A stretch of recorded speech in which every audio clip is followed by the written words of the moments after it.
हमरा के यहाँ काहे बुलली हुआ? कुछ जरूरी बात रहे जे कि घर वालन के सामने ना होके, यही से हम तो के यहाँ बुलावले बानी।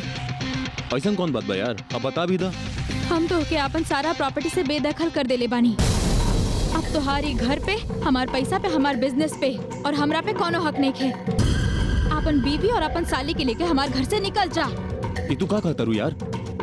का हो गइल तारा के? पागल तो नहीं हो गइल तू? पागल तो हम पहले रहनी, अब जाके होश में आयल बानी। तू ऐसा ना कर सकता हमरा साथे। काहे ना कर सकेनी? तू हमरा साथ सब कुछ करा और हम तारा साथ कुछ भी ना कर सकेनी। हमार इतना बार समझावे के बाद भी समझ में ना आए। आपन वो नागिन साली के साथ रंगरलिया बनावत रहला।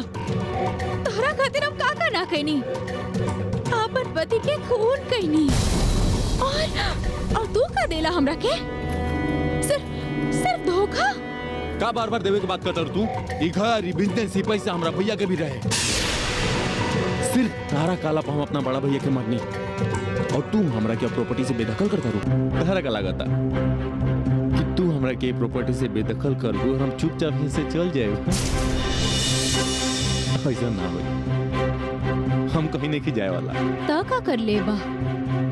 तू शायद भूल गइल बाड़ा, तोहार भाई सारा प्रॉपर्टी हमार नाम कइले बाड़े। हम ही घर के मालकिन बानी।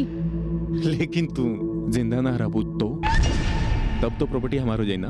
तोहरा में इतना हिम्मत नहीं है कि तू हमरा मार सका। तू हमरा के चैलेंज करता रू? रुका। मार द कमीना, मार द। तोहके का लागेला हमरा मारे के बाद तू बच जाइबा? तोहरा पुलिस ना छोड़ी, फांसी के फंदा से तोहरा लटका के रही। अगर हम तारा के गला दबा के मारे तब पुलिस हमरा के फांसी पर चढ़ा दी, लेकिन अगर तू बड़े भैया की तरह से फिसल के नीचे गिर गई तो तब तो हमरा कुछ ना होई ना।